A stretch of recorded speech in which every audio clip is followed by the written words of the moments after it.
ভিতরে আসবো রানীমা? হ্যাঁ হ্যাঁ, এসো এসো। তা কিছু বলবে গোপাল? হ্যাঁ রানীমা, জরুরি কথা আছে। কি বলছো কি গোপাল? তবে চিন্তা করবেন না, মোহর নিয়ে ওই নবাবকে জাঘল খাওয়াবো না, বুঝবে তখন মজা। আমি এখন আসি রানীমা।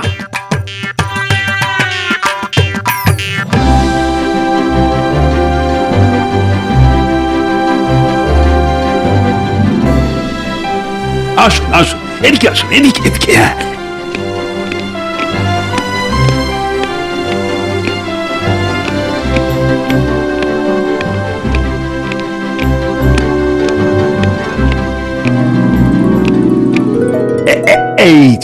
এই যে মুদ্রাগুলো দেখছেন, এগুলো হলো রাজা বিক্রমাদিত্যের আমলে।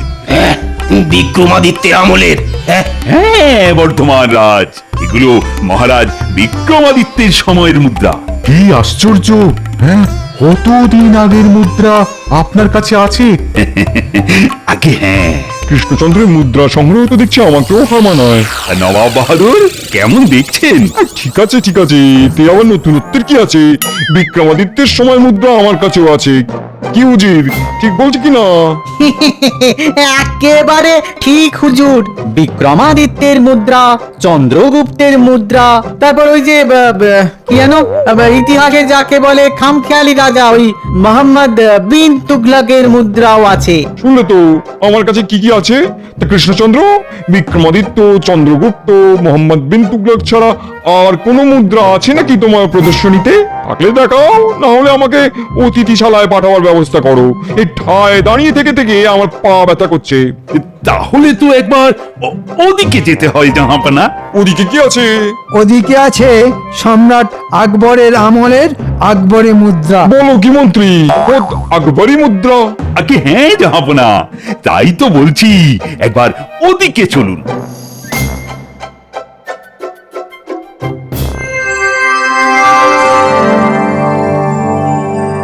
হ্যাঁ, সকলে দেখুন, এগুলো হচ্ছে বাবরের নাতির মানে আকবরের আমলের মুদ্রা। ভালো করে হাতে ধরে দেখুন, সম্রাট আকবরের মুখের ছাপ আছে প্রত্যেকটা মুদ্রার উপর।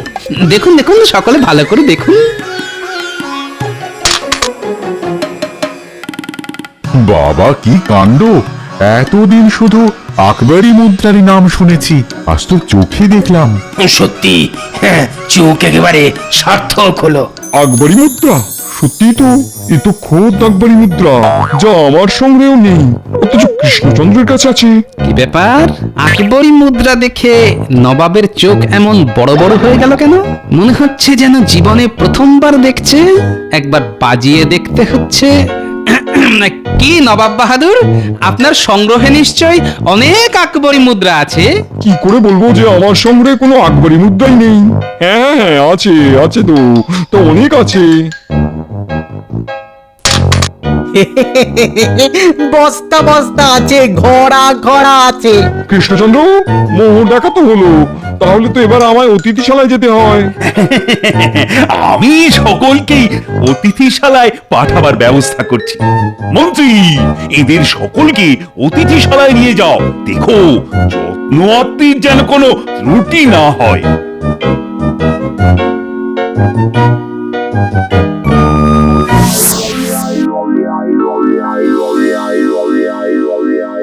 আকবরী মুদ্রা দেখে নবাব বাহাদুরের চোখ দুটোর কি অবস্থা হয়েছিল সেটা কি খেয়াল করেছেন? না, সেটা তো খেয়াল করিনি। আচ্ছা, তুমি কি কিছু লক্ষ্য করেছো? করেছি মানে কি বলবো মহারাজ, ওগুলো দেখে নবাবের চোখ দুটো যেন ঠিকরে বেরিয়ে আসছিল। আমি নিশ্চিত যে ওই দুষ্প্রাপ্য মুদ্রা নবাবের ভাঁড়ারে নেই। আর আমার অনুমান মিথ্যে না হলে নবাব কিন্তু ওগুলো আপনার কাছ থেকে চেয়ে বসতে পারেন।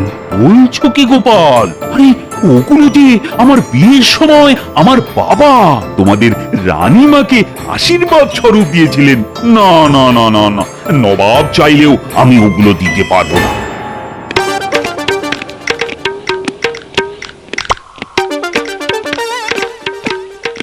জ্বলে যাচ্ছে জ্বলে যাচ্ছে, সারা শরীর আমার জ্বলে যাচ্ছে। কেন জাহাপানা, কেন জ্বলে যাচ্ছে কেন? বলতা বা ভীমরুলে কামড়ালো নাকি? খামোশ! অর্থাৎ এ জ্বালা সে জ্বালা নয়, এ অন্য জ্বালা। এ তো আচ্ছা মুশকিলে পড়া গেল। হায় হায় হায় হায় হায় হায় হায়! নবাব হয়ে আমার ভান্ডারে জানি, আমার অধীনস্থ সামান্য এক রাজা হয়ে কৃষ্ণচন্দ্রের ভাড়ালে তাই আছে। আসলে আসল আকবরী মুদ্রা না না না না না, ইয়ার সহ্য হচ্ছে না, সহ্য হচ্ছে না। ও বয়সে বাড়ার সাথে সাথে নবাব দেখছি ছেলে মানুষ হয়ে যাচ্ছেন। আরে বাবা, আপনার অধীনস্থ কৃষ্ণচন্দ্রের কাছে থাকাও যা, আপনার কাছে থাকাও তাই। মানে অতি সোজা, শুধু স্থান পরিবর্তন করে নিলেই হয়। মানে কৃষ্ণচন্দ্রের কাছ থেকে ওগুলো আপনি চেয়ে নিন, ব্যাস, তাহলেই কেল্লা ফাতে। আজ যা কৃষ্ণচন্দ্রের কাছে আছে, কাল তাই হয়ে যাবে আপনার দখলে। হে হে। সত্যি সত্যি হুজির, তোমার জবাব নেই। তাহলে তাই হোক, আজই চেয়ে নেব ওই আকবরী মুদ্রা। ওহো, হা হা, হি হি। বাবা, এ তো খুব জটিল ব্যাপার মনে হচ্ছে। যাই, চট করে মহারাজকে খবরটা দিয়ে আসি।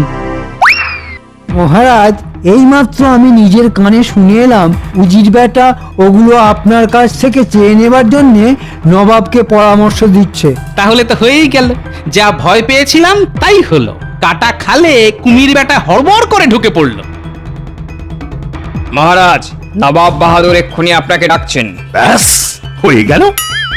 নবাব আকবরী মোহর চেয়ে বসলে তখন কি উত্তর দেব আমি? হ্যাঁ, কি দেব কি?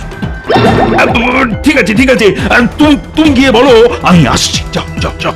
আমার মনে হয় নবাব চাইলে ওগুলো আপনার দিয়ে দেওয়াই ভালো, না হলে তো অযথা নবাবের সাথে বিবাদে জড়িয়ে পড়তে হবে। আমার মত হচ্ছে প্রথম রাতেই বেড়াল মেরে দেওয়া। পরিষ্কার বলে দিন ওগুলো আপনার বাবার দেওয়া আশীর্বাদ, তাই দিতে পারবেন না।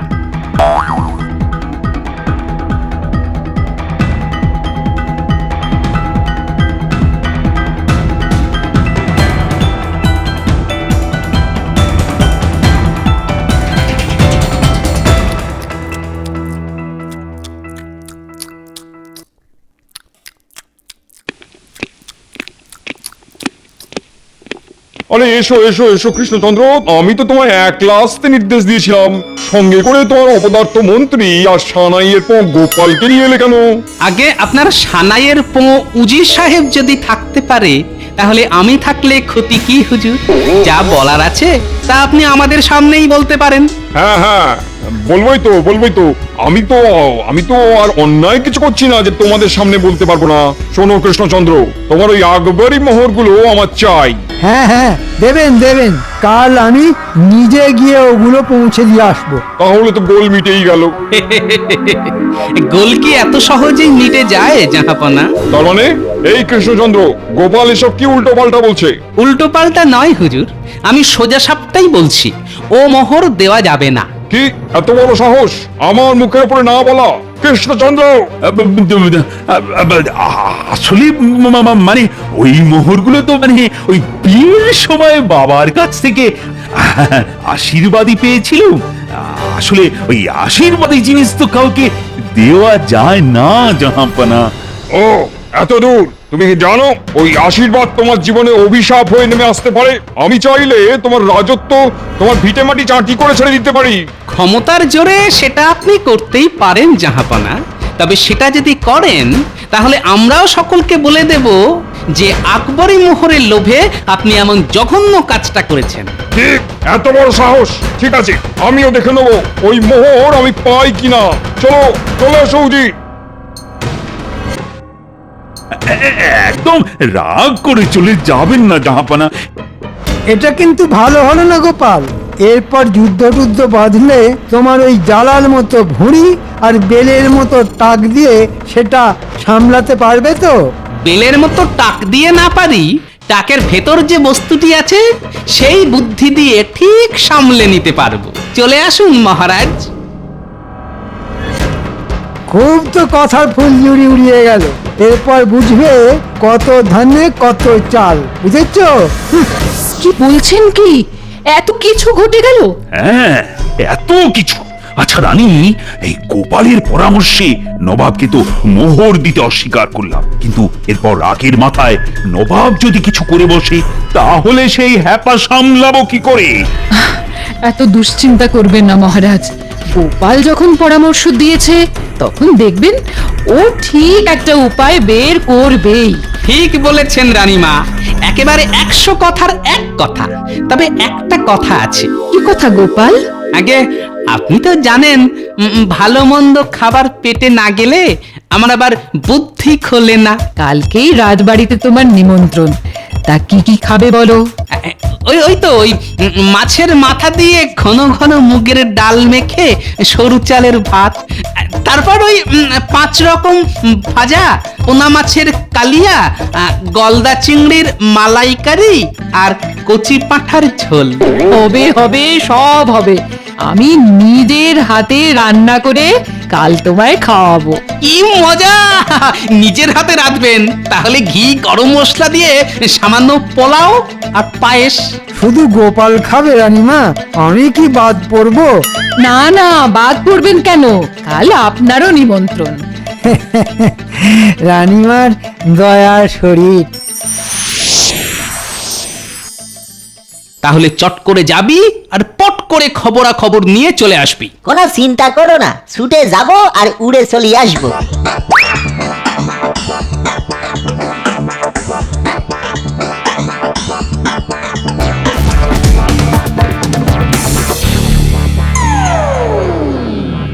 এ কি অপমান, কি অপমান! আমি তাম বাংলার নবাব, আমার মুখের উপরে বলে কিনা মোহর দিতে পারবে না। সত্যি কি দুঃসাহস! ভাবো ভাবো উজির, কিছু একটা ভাবো যাতে করে ওই মোহর আমি হাতাতে পারি। মাথায় মাথায় এসে গেছে মালিক, আমার মতলবটা শুনুন। কি আওয়াজ, কি আওয়াজ! সত্যি সত্যি উজির, তোমার বুদ্ধির জবাব নেই। এই বুদ্ধিতে সাপও মরবে, আবার লাঠিও ভাঙবে না। সব আকবরী মোহর সুরসুর করে ঢুকে যাবে আপনার সিন্ধুকে। কোষাগারে চাবি ওরা পাবে কি করে? তার জন্য তো কাক আছে মহারাজ। ভাতের লোভ দেখালেই ওই কৃষ্ণচন্দ্রের মন্ত্রী ঠিক কাকের মতো সব কাজ করে দেবে। যাই, চট করে গিয়ে ফট করে গোপাল দাদাকে খবরটা দিয়ে আসি।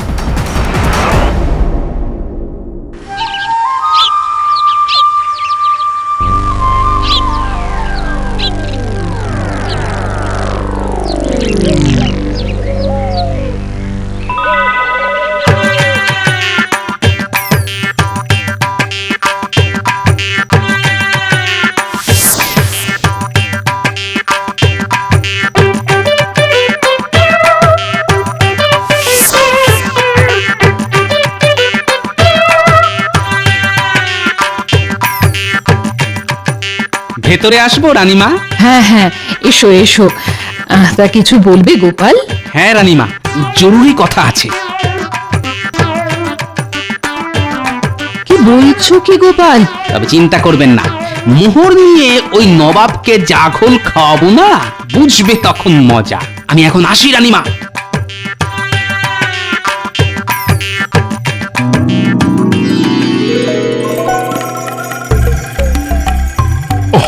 আরে আরে, এমন গোগ্রাসে খাবার কি হলো বলো তো গোপাল? ধীরে সুস্থে খাও। আরে তোমার খাবার তো কেউ আর কেড়ে নিচ্ছে না। এই রে, কি হলো আবার? খাওয়ার সময় এমন নজর দিলেন না যে ফট করে পেয়ে গেল। খেয়ে বসেও পেয়ে গেল? তা বড় না ছোট? আগে বড়। ছি ছি গোপাল, সামলাতেই যখন পারবে না তখন এত খাও কেন? আমার খুব পেয়েছে। আপনারা খান, আমি হালকা হয়ে আসি। তুমি আমার সঙ্গে এসো, আমি দেখিয়ে দিচ্ছি। পেটুকের এক শেষ, কাঁড়ি কাঁড়ি খাবে আর হালকা হতে দৌড়বে। এই নাও। আমি কালই আপনাকে নকল মোহর দিয়ে যাব। আসল থাকবে আসলের জায়গায়, আর নকল চলে যাবে কোষাগারে। আপনি তাহলে আসুন রানীমা, আমি একটু সময় কাটিয়ে তারপর যাচ্ছি। ঠিক আছে।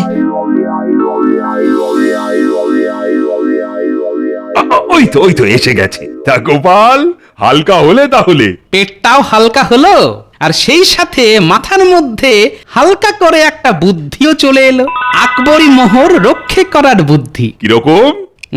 আচ্ছা মহারাজ, আকবরী মোহরগুলো কোথায়? আমার ঘরে লোহার সিন্ধুকে। আমি যখন বলবো তখন ওগুলো সিন্ধুক থেকে সরিয়ে কোষাগারে রেখে দেবেন না, আর কোষাগারের চাবিটা নিজের কাছে না রেখে আমার কাছে রেখে দেবেন। তা তোমার কাছে কেন? কেন জানি না, আমার মন বলছে কয়েকদিনের মধ্যেই মোহরের লোভে রাজবাড়িতে ডাকাতি হতে পারে। ডাকাত এসে আপনার কাছে কোষাগারের চাবি না পেয়ে ফিরে যাবে। ওরা ভাবতেও পারবে না যে চাবি আছে আমার কাছে। ডাকাত যদি আমার বাড়িতে হামলা করে তাহলে আমি প্রাণ দিয়ে দেব, কিন্তু চাবি দেব না। সাবাস, এই তো চাই। আর আমি যে কি চাই তা জানে শুধু আমার মন। হ্যাঁ,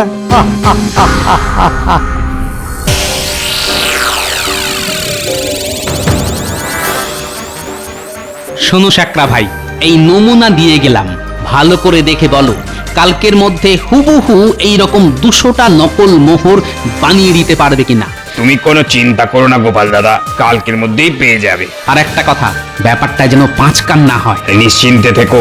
আমি তাহলে আসি। হ্যাঁ, এসো এসো।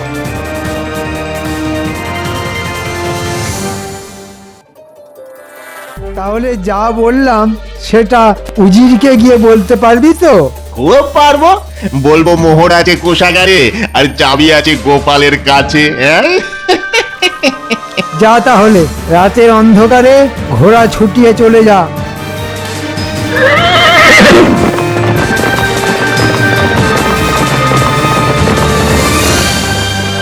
বাহ বাহ বাহ, বড় ভালো খবর এনেছো বটা। কালই হবে ডাকাতি, আর মন্ত্রীকে বলবে এই কাজের উপযুক্ত ইনাম সে পেয়ে যাবে, বুঝেছো?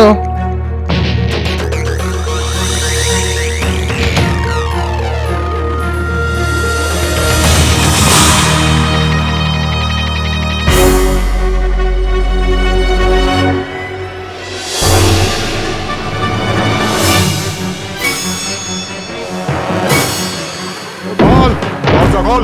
এই গোপাল, গোপাল, দরজা খোল। গোপাল, দরজা খোল। এই গোপাল। এই এই, তোমরা কে ভাই? আমরা ডাকাত, এক্ষুনি দরজা খুলে কোষাগারের চাবি নে, না হলে কিন্তু দরজা ভেঙে কচু কাটা করে রেখে যাব। না না ভাই, না না ভাই, প্রাণে মেরো না। দাঁড়াও দাঁড়াও দাঁড়াও, দরজা খুলছি।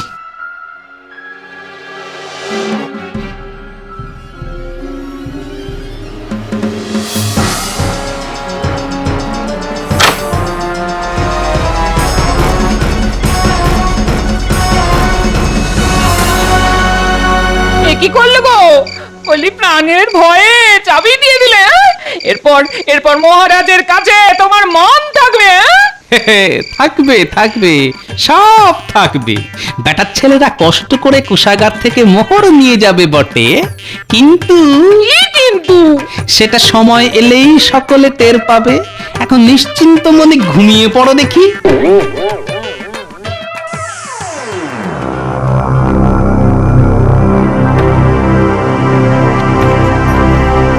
এই এই খবরদার, খবরদার বলছি, কোষাগারে ঢুকবে না।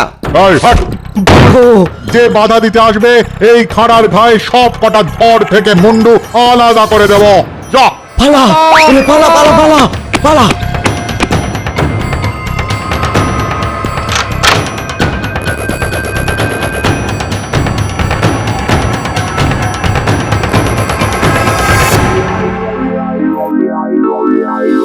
হায় হায় হায়, ডাকাতেরা এসে সব আকবরী মোহর লুট করে দিয়ে চলে গেল। এই গোপালের বুদ্ধিতে চলতে গিয়ে আহা, আমার সব সব গেল। এত অধৈর্য হচ্ছেন কেন? না, অধৈর্য হবে না। বলেছিল বুদ্ধি দিয়ে ও আকবরী মোহর রক্ষা করবে। এখন দেখছি বয়স বাড়ার সাথে সাথে ও টাক আর মুই যত বাড়ছে বুদ্ধিও তত কমছে।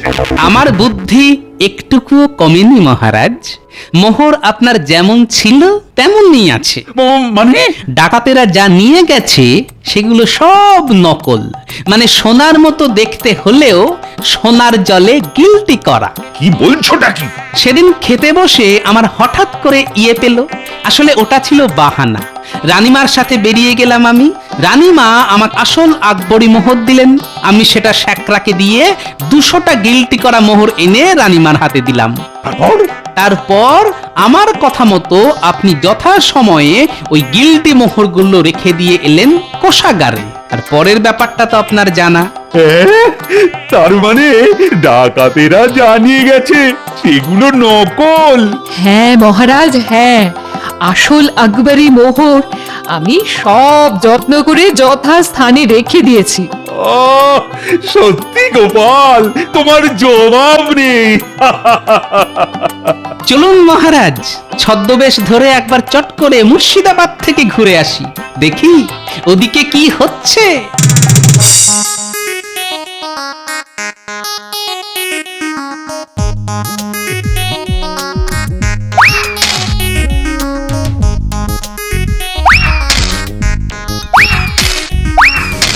আরে এই স্বর্ণকার, এটা কি ধরনের বদতমিজি হচ্ছে? সোনার মোহরগুলোকে ছুঁড়ে ছুঁড়ে ফেলছো কেন? জাহাপনা, এগুলো একটা ফাঁটি নয়, সব নকল, সোনার জলে গিলটি করা। তার মানে আমাকে ঠকানো হয়েছে? আমি কৃষ্ণচন্দ্রকে দেখে নেবো। কি করে দেখবেন হুজুর? দেখতে গেলেই তো প্রমাণ হয়ে যাবে আমরাই ডাকাত পাঠিয়েছিলাম। তাহলে পাকড়াও করো নাটের গুরু ওই বেটা মন্ত্রীকে। ও চামড়া ছাড়িয়ে ডুগডুগি বাজাতে পারলেই আমার রাগ কিছুটা কমবে। ওরে বাবা, এ তো সব বেটাকে ছেড়ে দিয়ে বিয়ে বেটাকেই ধর। কি মন্ত্রী মশাই, আপনি এখানে? আরে গোপালের গলা না? শুধু গোপাল নয়, সাথে আমিও আছি। ওরে বাবা, ঘরে নবাব বাইরে মহারাজ, আজ আমি গেলাম রে।